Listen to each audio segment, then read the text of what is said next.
to the Dean of College of Teacher Education, Dr. Mercy S. Bo, to my classmates, and to everyone who will watch this video, I hope you are having a good day.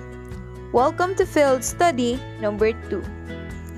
For today, we will be discussing about learning episode number 8, which tackles establishing my own classroom routines and procedures in a face-to-face or in remote learning. I am Kathleen Kaye Ortega, the discussant for today.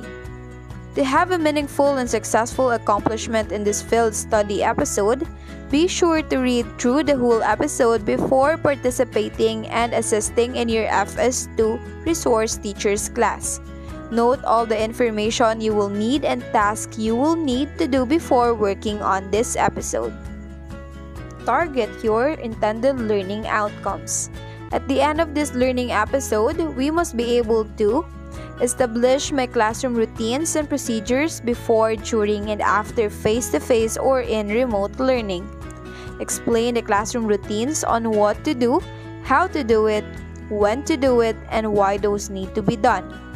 Reflect on the basic questions when building my classroom routines and procedures in the classroom and in remote learning. List down some possible topics for action research on classroom routines and procedures.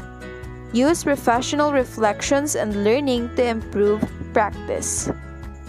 We have already discussed enhancing face-to-face learning environment from learning episode number 6 and making an online or virtual learning environment safe and conducive from learning episode number 7.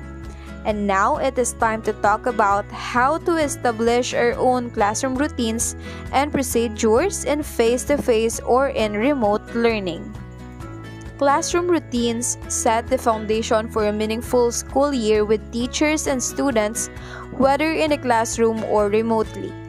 To teach classroom routines remotely, it is best to record videos and to post this in the learning management system so students may watch them over and over again for better retention and for families to view them so they can assist their children when needed.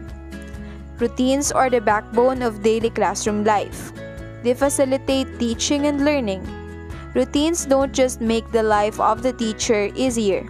They save valuable classroom time, and efficient routines make it easier for students to learn and achieve more. Establishing routines early in the school year enables you to run your daily activities smoothly, ensures that you manage time effectively, helps you maintain order in the classroom, makes you more focused in teaching because you spend less time in giving directions or instructions, and enables you to explain to the learners what are expected of them.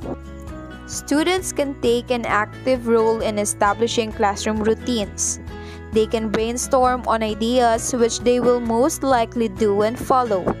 Routines are important especially when done in remote learning so that there will be less distractions both for synchronous and asynchronous participation. Revisiting the infographics. In this infographic, we can see an example of a procedure or routine that we can use in our classroom. First one is about the submission of tasks and requirements. It can be done before the start of the class to avoid a mess when the lesson has already started. Next is movement into and out of the classroom. This is the time when students can go to places inside the school.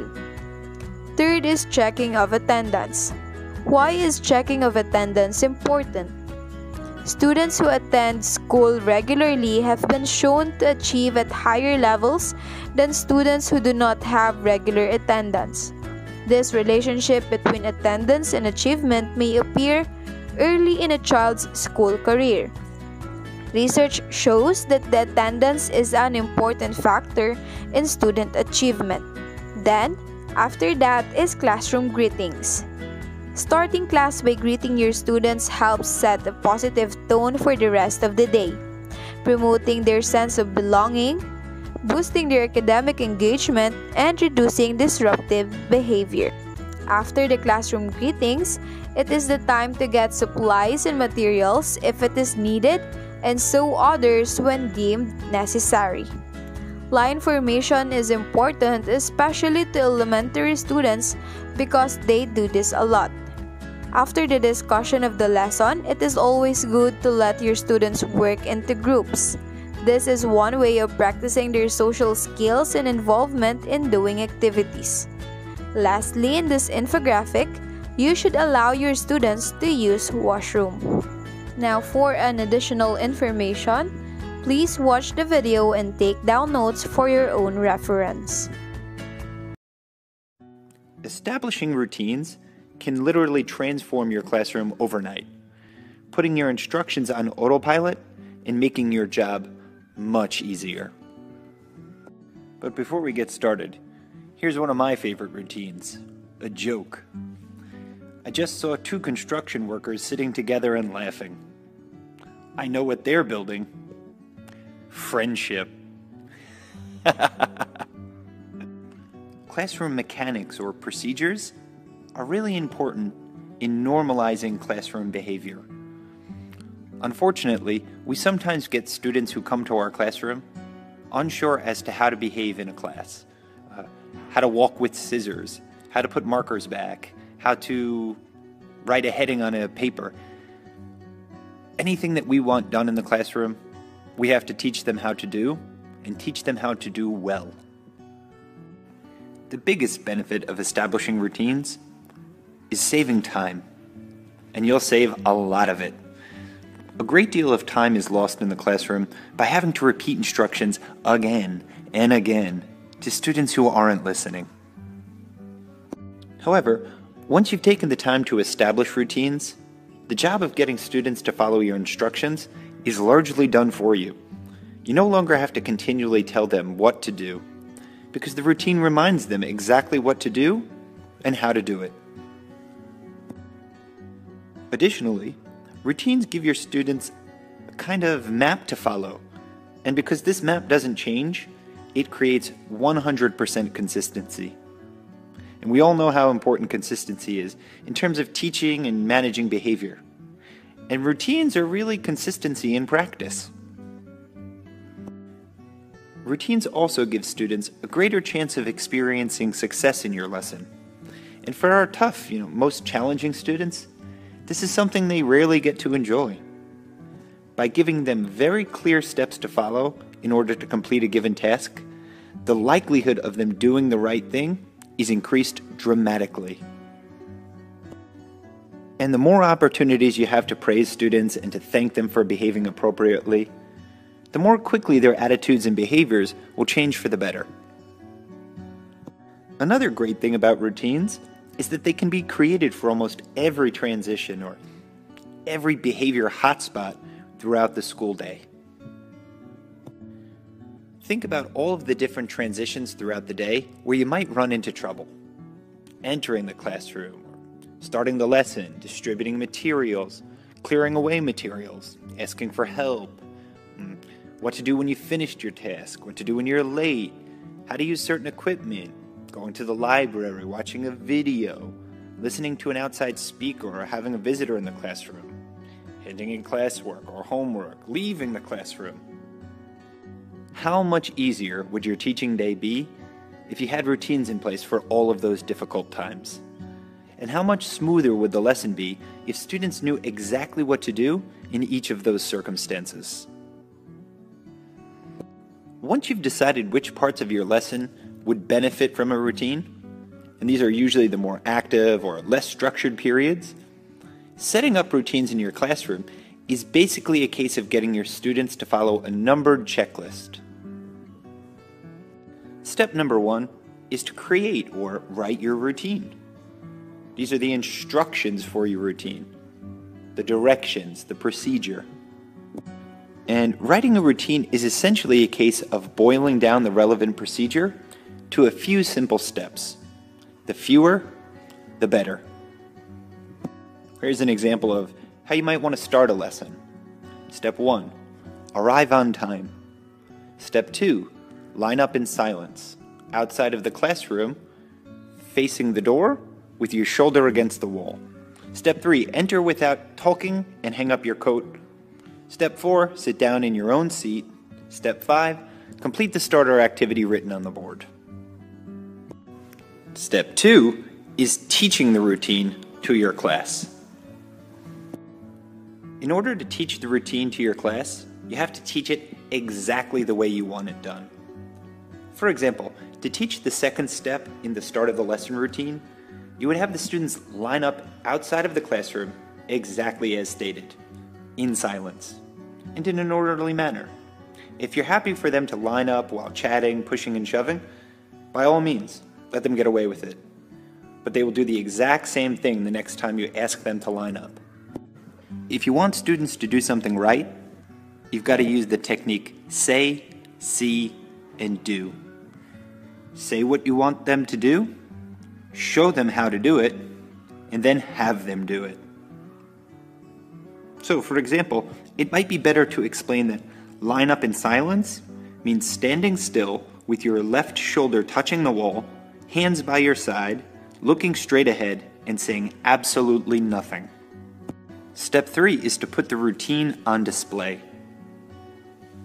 The real key to the success of routines lies in making them so well known to students that they become almost second nature.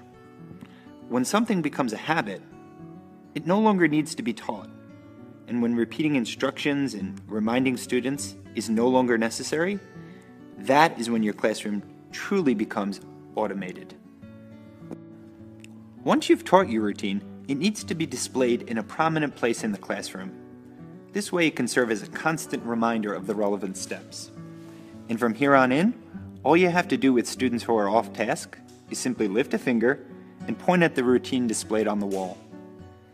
This then gives you the opportunity to ask one of the most effective, non-confrontational questions for getting students to think about and take responsibility for their behavior. What should you be doing right now?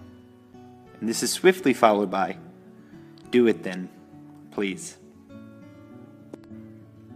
And as long as you've done a good job teaching that routine, they can't really argue with you. The most important teaching tip that I can give you is to make sure you only work on one routine at a time. If you try to implement 5 or 6 different routines in a lesson or a given day, even in a week, it's too much, and what you're going to get is poor performance. And poor routines lead to poor habits. So stick to one routine each day or each week until your students really have it down, until it becomes a good routine. It's nearly impossible to perfect every routine, but what you can work for is good routines, because good routines become good habits. And once something is a habit, you don't really even have to think about doing it. It just gets done. So, start with the most important routine that you have in your classroom. Make it a good routine, and then make it a good habit. Good luck.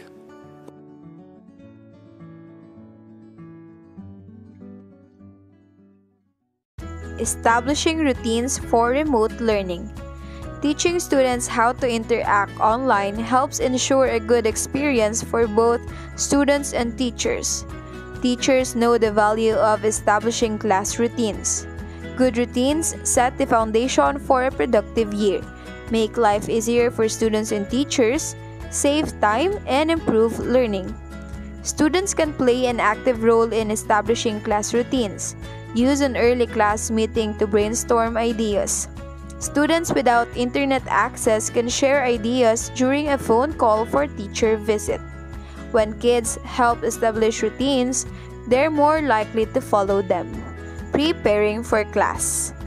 Teachers should provide students with classroom or meeting codes, usernames, and passwords as early as possible, and should use the same usernames for as many applications as possible.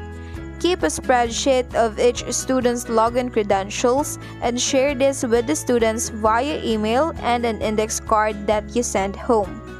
We encourage students to keep this information in a safe and accessible place. Students should find a quiet place to learn if that's possible. Teachers should communicate the importance of trying to minimize distractions, but it's important to remember that not all kids will have this luxury. They should also collect course materials before class begins, making sure that devices are charged and connected to the internet, if applicable. Students who do not have access to online classes can check in with their teacher via phone. All students should come to class meetings, however they occur, with completed assessments or assignments and questions for the teacher. Communicating with parents or guardians. Parent communication is also important. Email, phone, text, and apps like Remind or Messenger are all appropriate. It's a good idea to provide parents with access information digitally and in hard copy. Don't forget to establish office hours so that you're not inundated with phone calls at all hours of the day. Teachers should be strategic in recommending supplementary learning materials for students. Don't provide a laundry list of 50 math websites and learning games. Rather, select 2 or 3 that best support your curriculum. Otherwise, you risk overwhelming families. Coming to class. Encourage students to arrive about 5 minutes before class begins so that they have time to connect to the internet and verify that video and audio are working. Students learning online should know how to turn microphones and cameras on or off as directed. Teach students how they should make their presence known. If you want them to enter quietly, show them how. There are many options for signing in, including chat boxes, Google Sheets, or saying hi. Once signed in, students can talk quietly with their friends until class begins. Students without online access can communicate with the teacher via phone, email, or text. They should check in daily to verify that they are completing assignments. Participating in class. Teachers need to set expectations for both synchronous and asynchronous participation. It's important to set rules about being kind and respectful, especially in an online setting. During synchronous learning, direct students to minimize distractions. They should close other windows and resist using other devices. Students can post emojis or keywords in the chat box to help them stay engaged. Teachers may have students break into chat rooms for small group work. They should remind students that class rules apply in those settings and have clear policies about what happens if students break the rules.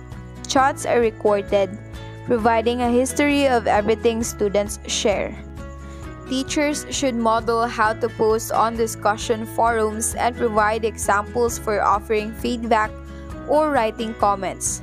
We like to brainstorm helpful and unhelpful comments during a whole class meeting.